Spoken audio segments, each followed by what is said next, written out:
Good afternoon, everyone. I want to welcome everyone to this afternoon's meeting of the Senate Committee on Legislative Operations and Elections.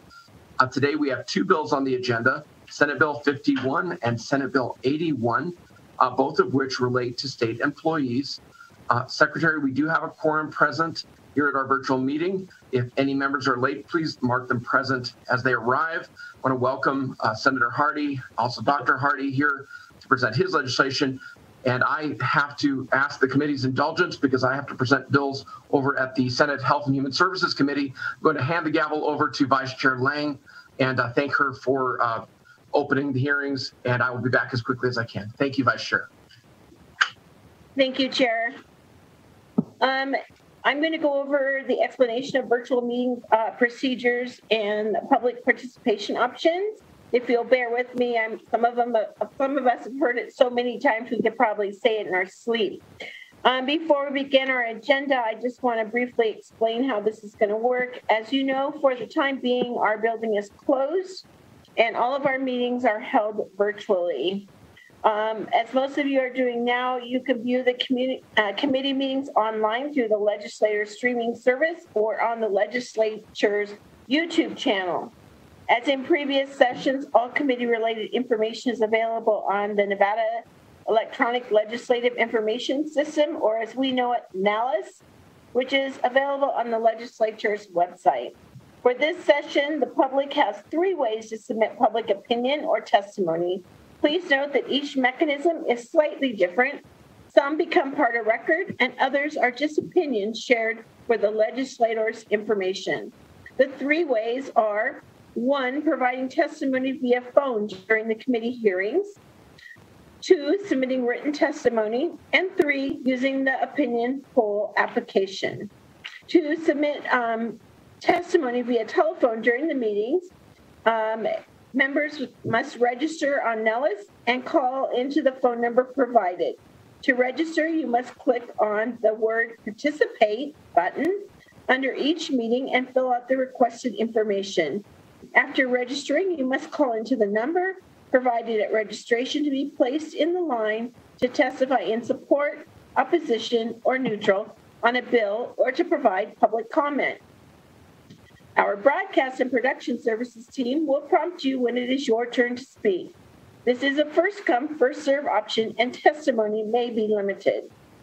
You may also send in written testimony, and it can be emailed as a PDF to senloe@sen.state.nv.us, or you can send it via fax to 775-684-6500. Written testimony should include the bill number, a clear title, such as Testimony in Support of Senate Bill 123, and the individual's name and title. All of these submissions become public exhibits posted on Nellis for yours and the public's consideration and to become part of the public record. The 3rd way is the opinion poll. The legislature's opinion poll application has been used in previous sessions, but is more prominently displayed and located in more places than previously. It is available by clicking the Submit option button near the date of each meeting. Through this feature, the public can provide comments or just indicate their position on a bill. The comments are only available to legislators and do not become part of the public record. For public comment, our committee will set aside time at the end of today's meeting for people to call in. If you miss a meeting and want to know what happened, all committee meetings are recorded and posted on the legislature's website, usually the next day. I know this is a lot of housekeeping information. Please do not hesitate to contact the committee staff if you have questions. Committee members, we will be taking the bills out of order today. So we will start with SB 81 to allow this bill sponsor, Senator Hardy, a chance to get to his other committee as soon as he has been finished presenting the bill. Welcome to the committee, Senator Hardy, and I will open the hearing on Senate Bill 81. Thank you, Madam Vice Chair. I appreciate the opportunity to be here with you, and you did that masterfully as if you were a committee chair yourself. So thank you for being here. Thank you for helping us out.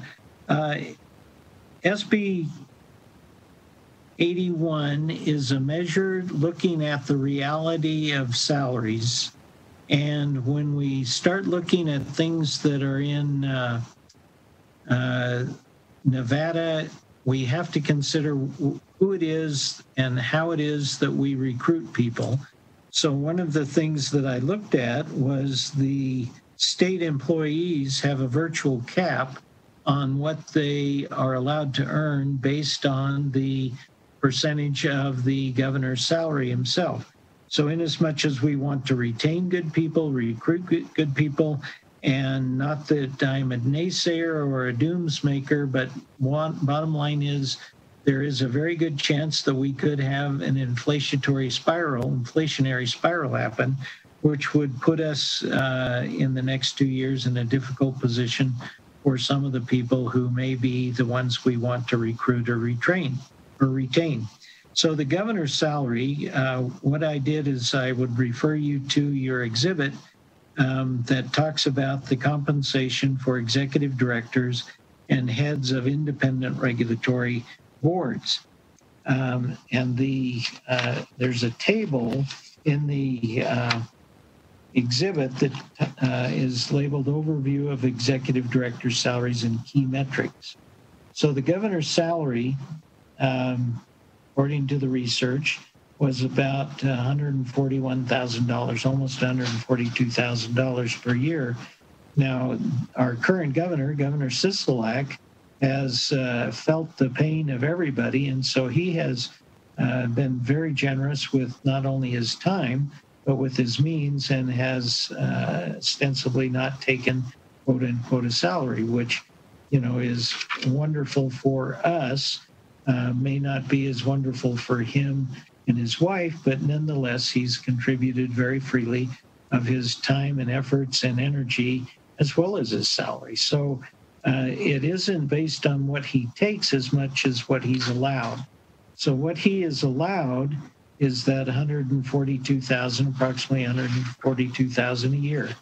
And everyone that's a state employee is, except with a few exceptions, such as positions in Nevada state higher education people, there are a few things that are exceptions. So those exceptions are by statute, but the bottom line is there are state employees who may not be as well recompensed as they could be in some other positions if they weren't working in our state, in the state government agencies. So I talked with Tina Lease, who is the head of PERS, and her definition of state employee is somebody who gets PERS, as well as if they're in an agency of the state. And then the other caveat is if they are represented by the Attorney General. So I asked the specific question about pharmacy boards or boards that are medical boards, because those are the kinds of things that I'm interested in. The Title 54 of Professions, Occupation, and Businesses, and then in Chapter 284 in NRS, talks about the state personnel system. So the flow chart specifically looks at the boards: pharmacy, medical, contractors, accounting, dental, nursing, cosmetology, et cetera, et cetera, et cetera. And there are some salaries that are beyond 95% of what the governor makes. In fact, more than the governor makes. And so those are listed there. And then when I looked at the salaries that the Supreme Court justices make and what the district court justices make, Supreme Court justices are an entity unto themselves, and they are not considered in this bill at all, nor are the district court judges, but the staff of the Supreme Court justices could potentially benefit from this particular bill. The staff of the district court judges are not applicable. So they're a different ball game. So the bill then is very simple. It would allow, but not mandate, that a person employed by the state or any agency of the state would be allowed to make up to 150% of the salary of the office of the governor, going from 95% to 150%. Not mandated, but be allowed to. And so this would apply to basically the executive branch. And that, quite simply, is the bill. And I would be happy to answer any questions or confuse anybody else if they were wondering who it all applies to. Thank you, Madam Vice Chair. Thank you, Senator Hardy. Does anyone on the committee have any questions?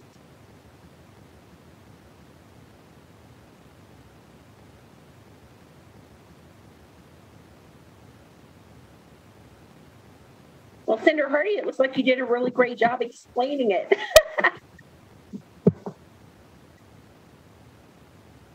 Do you have any closing remarks that you might want to add before we go to callers? I suspect there will be some people who are for it or against it, but either way, I think it's important that we hear everybody in support or against, and but I'd be happy to say anything else, but I've summarized pretty much what it is, but would be happy to listen and try to answer any other concerns. Thank you, Madam Vice Chair. Thank you so much. Okay, broadcast.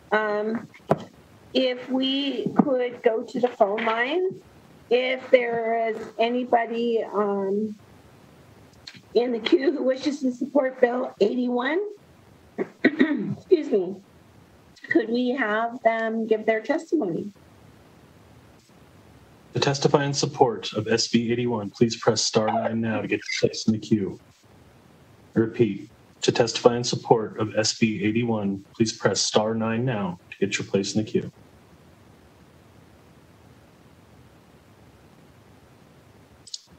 Caller with the last 3 digits, 120, please slowly state and spell your name for the record. You have 2 minutes and may begin. Good afternoon, Madam Vice Chair, members of the committee. Stephen Cohen for the record. Stephen with a V, Cohen as in the Assemblywoman, no known relation. Real quick, just want to address one concern that the presenter made at the very end of his remarks, which I think will come back in the hearing on the next bill, which is that Sir, folks... yes. Mr. Cohen, are you speaking in favor of the bill? Yes, with one exception. Okay, good. I just needed to make sure. Thank you. Yes. Yep. So the only problem, which was going to be part in addition to the amendment I submitted for the next bill, is when the government is the employer. Currently, there's 11th Amendment issues because of the way the tort statute is written. But other than that, otherwise, support it. And I will probably repeat that for the next bill. With that, Madam Vice Chair, thank you, and I yield. Thank you so much.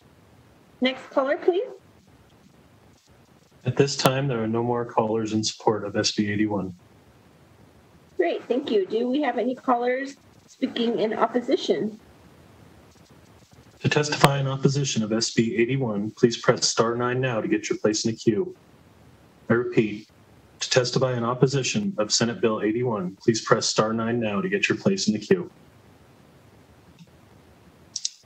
Caller with the last 3 digits, 528, please slowly state and spell your name for the record. You will have 2 minutes and may begin. Good afternoon, members of the committee. This is Liz McMenamin, MACMENAMIN, with the Retail Association in Nevada. I'd like to thank you for the opportunity to speak on SB 81 today. I've had a chance to talk to the sponsor. I thank him for bringing this forward because it brings to light the fact that at this point in time, we have been totally supportive of the 95% of the governor's salary. My concerns with this bill is that this would raise those salaries above what our governor, the highest office in our state, would make as employees in the state. And I feel like 95% was just what, I will preface this with I'm old enough to know that what the issues were when this was implemented. It's been around that long.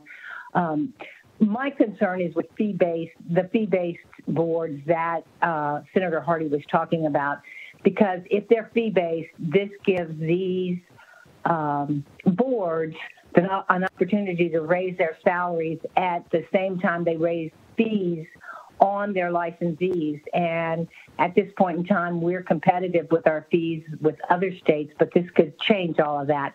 And I'd be remiss not to say I work very closely with the Board of Pharmacy. I think they do a phenomenal job. I am not trying to put this plug in to undermine any of them making more money. I understand, but right now in statute, the 95% has been working fine. And I thank you for the opportunity to speak on this, and we'll be glad to answer any questions. Thank you. Thanks so much, Liz. Are any questions? Seeing none, next caller, please. Yes, at this time, there are no more callers wishing to give opposition against SB 81. Thank you. Do we have anyone that wants to speak in neutral? To testify in the neutral position on Senate Bill 81, please press star 9 now to get your place in the queue.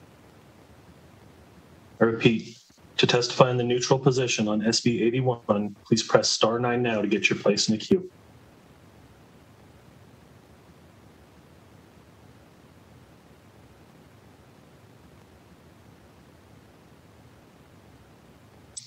Madam Vice Chair, there are no callers to testify in the neutral position at this time. Thank you so much. Is there anyone on the committee that has any questions based on hearing any of the testimony? Seeing none, I'm going to close the hearing on Senate Bill 81. Thank you, Senator Doc Hardy. We'll let you get to your next committee. Thank you, Madam Vice Chair. Appreciate it. Okay. We'll now begin our hearing on Senate Bill 51, which is an agency request from the Division of Human Resources Management. With us today is Peter Long. He is the administrator of the division. Welcome to the committee. And Mr. Long, you can proceed when you're ready. Thank you, Madam Vice Chair. Just want to say good afternoon to you and members of the committee. For the record, I am Peter Long, administrator of the Division of Human Resource Management. I'm here today to present SB 51. Madam Vice Chair, I would be happy to go through each section of the bill if you prefer, or I'd be happy to give an overview and then answer any questions that the committee may have.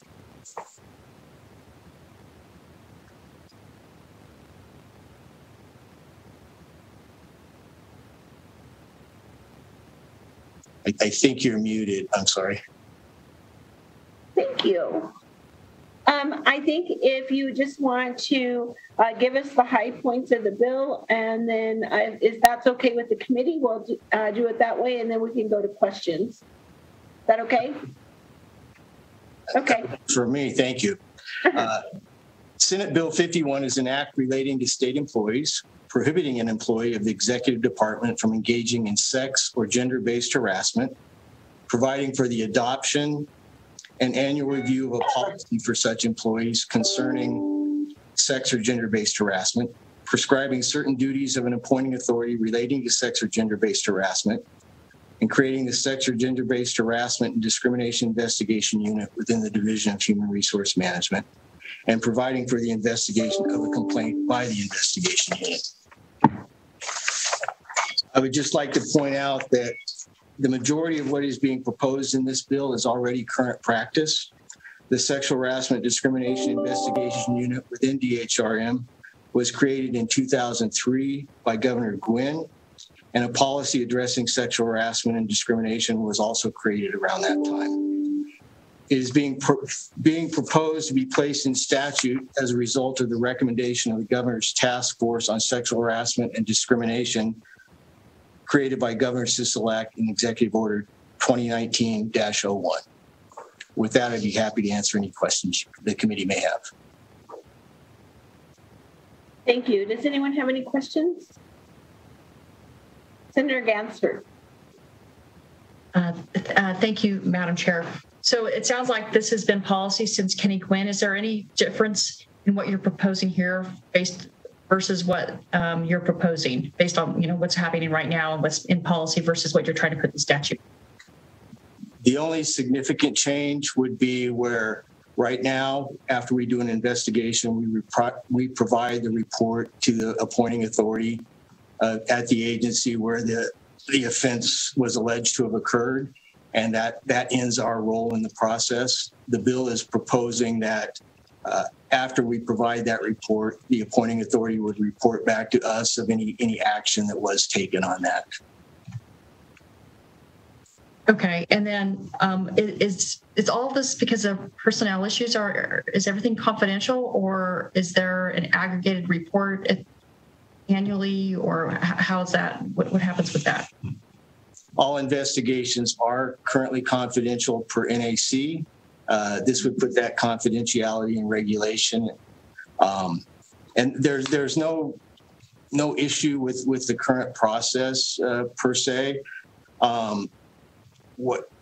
What has happened over the years, unfortunately, since 2003, we've had a few times where we had to make budget reductions or propose budget reductions, and the first thing we look at are things that were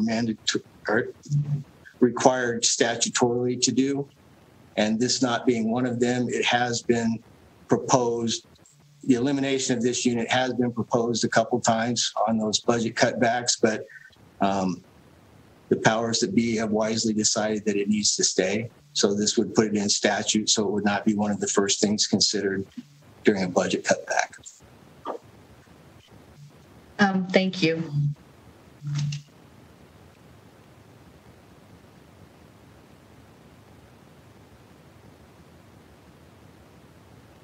Senator Buck, do you have any questions? Okay, I do have one. Just from an operational standpoint, I like what I'm reading here. does every employee get a student handbook? So if there are situations that arise, they would know what to do? Absolutely. Currently, when anyone on board, I'm sorry, Madam Chair, Peter Long for the record. Currently, when an employee onboards, they get a employee handbook as well as they're provided a policy on our sexual harassment and discrimination, so they know how to report, which is anywhere from to their supervisor up through their appointing authority, or to the Attorney General's office, or directly to DHRM, and that can be written or through a hotline, or we have the ability on our computer system for them to file that report. Great, thank you. Any more questions?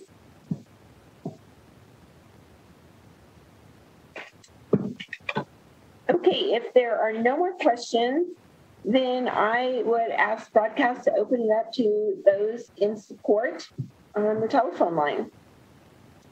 To testify in support of Senate Bill 51, please press star 9 now to get your place in the queue. I repeat, to testify in support of Senate Bill 51, please press star 9 now to get your place in the queue. Caller with the last 3 digits, 540. Please slowly state and spell your name for the record. You will have 2 minutes and may begin. Good afternoon, Madam Vice Chair and members of the committee. My name is Serena Evans, SERENAEVANS, and I'm the Policy Specialist for the Nevada Coalition to End Domestic and Sexual Violence. We're here today in favor of SB 51. No one should go to work in fear of experiencing sex or gender-based violence. Having clearly written policies and clear procedures for reporting and investigating incidences of these forms of harassment will ensure that all state employees know there is zero tolerance and will direct them in what to do and where to go if they unfortunately experience these types of harassment or violence.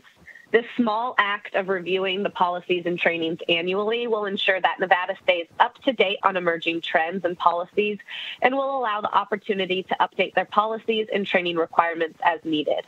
We are in favor of this legislation as everyone deserves a safe working environment, and the state of Nevada can lead by example in adopting this important legislation into state statute. Thank you so much. Thank you so much, Ms. Evans. Next caller. Caller with the last three digits, 199. Please slowly state and spell your name for the record. You will have 2 minutes and may begin. Good afternoon, Chair and members of the committee. My name is Tess Opferman. That's spelled O-P-F-E-R-M-A-N, speaking on behalf of the Nevada Women's Lobby. As we well know, sexual and gender-based harassment in the workplace continues to be an issue. The Nevada Women's Lobby takes this seriously and advocates for policies that help prevent sexual and gender-based harassment. Though this bill is already in practice, we support its codification into state law. Thank you for bringing this bill forward, and we urge you to pass this. Thank you so much for your time today. Thank you, Ms. Offerman. Next caller, please. Madam Vice Chair, there is no more support testimony at this time. Thank you. Can we see if there's any opposition? To testify in opposition of Senate Bill 51, please slowly state or please press star 9 now to get your place in the queue. I repeat, to testify in opposition of Senate Bill 51, please press star 9 now to get your place in the queue. Caller with the last three digits, 120. Please slowly state and spell your name for the record. You will have 2 minutes and may begin.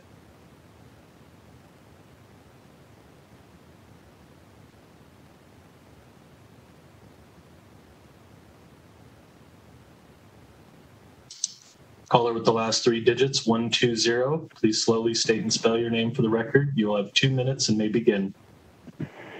Good afternoon, Madam Vice Chair, members of the committee. Stephen Cohen for the record, previously identified. The problem I have with this bill, and there's a second bill addressing other discriminatory practices, is that it's too broad. I did finally submit an amendment request this morning. I thought I'd previously submitted it a long time ago. As it turned out, I hadn't. So at this point, I'm against, but at the appropriate time, I would be more than happy to present the amendment and potentially flip my thoughts. And with that, Madam Vice Chair, thank you, and I yield. Thank you, Mr. Cohen. We have received your amendment.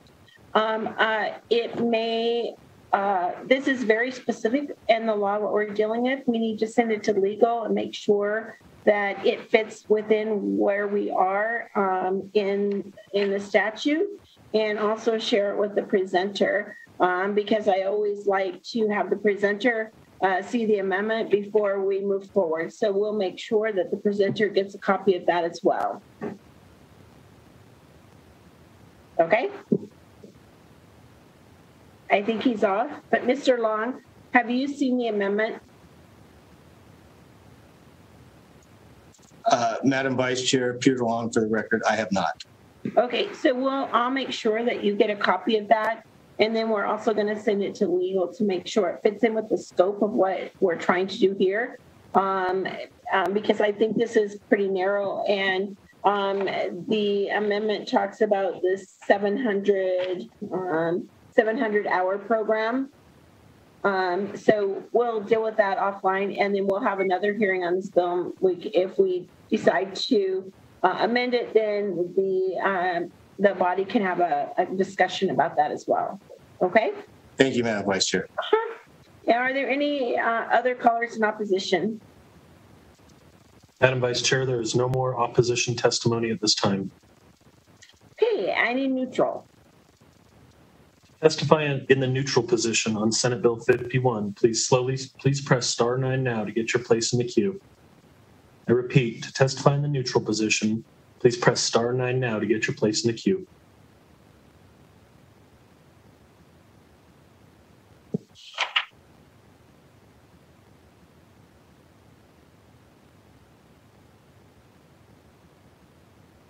Madam Vice Chair, there appears to be no neutral testimony at this time.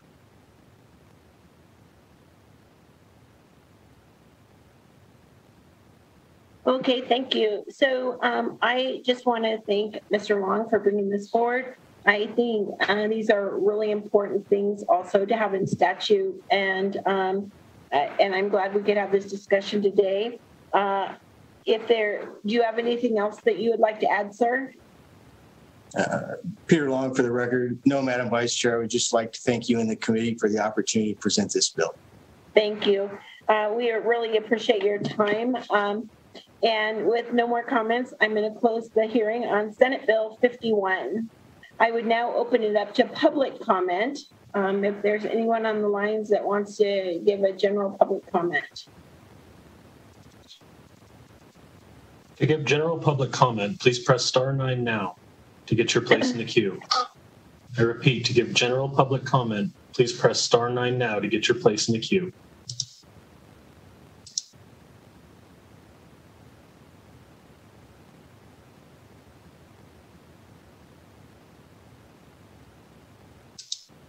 Madam Vice Chair, the line is up and working. However, there are no public comment callers at this time. Great, thank you. With that, I have a final announcement. Committee members, we will not have a meeting on next Tuesday. Our next meeting will be Thursday, March 18th. So please look for an agenda in the coming days. And if there's no further business before the committee, we are adjourned. Thank you for your time.